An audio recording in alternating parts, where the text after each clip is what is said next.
Right, Dreadysays and Dready excited. The Insta360.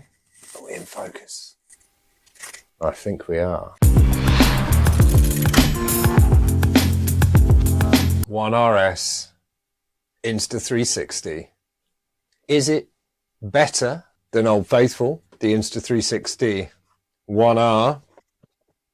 Ooh. And there we have it.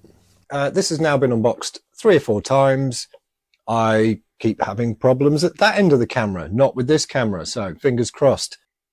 This is the Insta360 One RS, which you know about because you've already seen the title. We're going to look at some of the main comparisons between, I do hope that's a hair and not a scratch, on my lens. Please be a hair.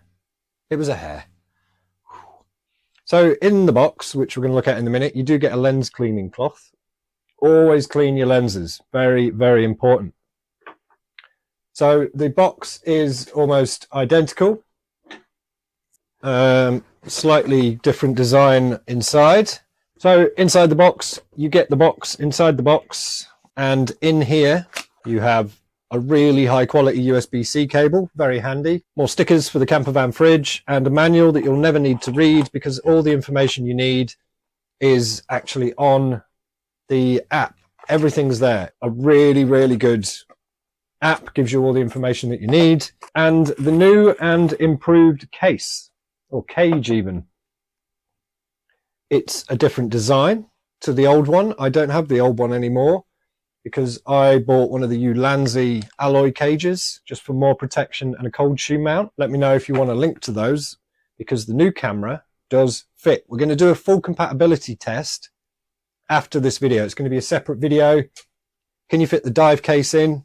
Does the vertical battery work? And all the accessories, including an aftermarket Dive 360 case, which is useless unless you want directly in front, directly behind. The stitching line is awful. We'll get to that for a different review. So the new case, biggest improvement is you don't have to flip down the front. Yes, this is the aftermarket one, but the other one is a very similar sort of style. It's got the heat dissipation pad on the front to keep it, or the back, depending on which way around you have your camera, to keep it nice and cool. And we'll kick off straight away with audio. Now this cage, it's going to be difficult for you to see. It has an inbuilt, just at the tip of my finger there, wind noise reducer. So sort of inbuilt dead cat, bit of foam, basically, which is really interesting. It's going to be a completely separate video on audio. I now have several different audio devices, microphones, etc. that I'm going to try through this. This has 3 microphones. The old one, the 1R, has 2 microphones. The noise reduction mode on this is useless. The audio comes and goes. They claim to have improved it on this. It's going to be an entire video on its own with a full audio test on these cameras, on the new RS. 3 mics compared to 2. Battery door. Ugh. It's the same design. Gutted. That's my only negative with these cameras. So if we're going to compare the lenses and the mods, I've got the 360 mod. I didn't buy the twin edition for the RS because I already have the 360 lens. The 1-inch Leica mod and the 360 mod are fully compatible with the new RS. Nice one, Insta. You don't need to buy more gear twice.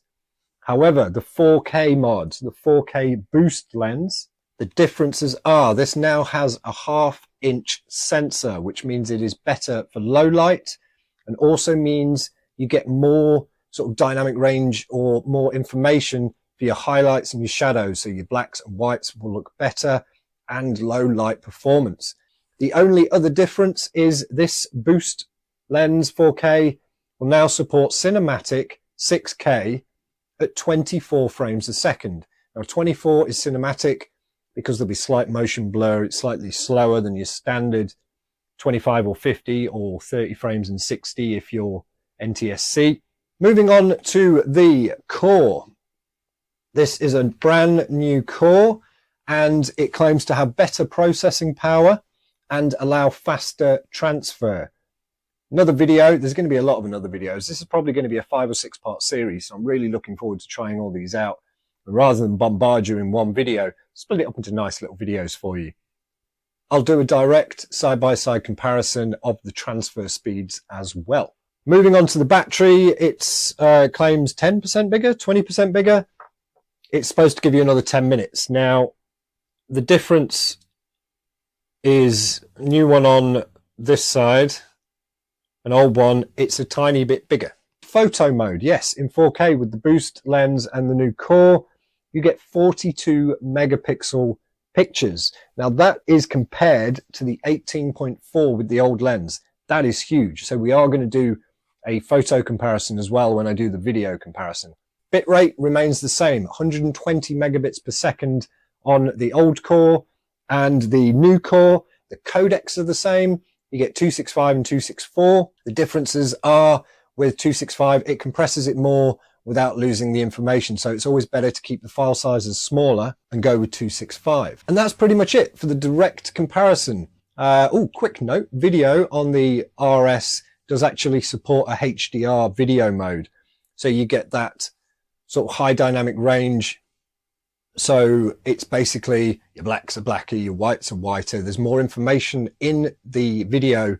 So you can, in post-production, get better results if you didn't film it very well, if your exposure was off or the camera didn't quite pick things up. And it should alleviate that shift. If you go from shadows to daylight, it shouldn't be as contrasting and as jarring and off-putting. So that's it. It is the, I've got to stop saying it, but the Insta360 One RS. And I am really, really looking forward to taking this out, giving it a good test. I will keep my old Insta360 One R as a backup camera and a secondary camera, and we're going to compare them side by side for another video. So like and subscribe, hit the little bell, because over the next couple of months there will be a lot of videos coming out on these with my usual honest opinions. I've had to buy all these. I did reach out to Insta saying, go on, sling me some gear, I'll review it for you. And they didn't even say no, they didn't get back to me. A big company, why not? Maybe one day they'll send me the rest of the range. But for now, you guys take care, and I'll catch you for the next one.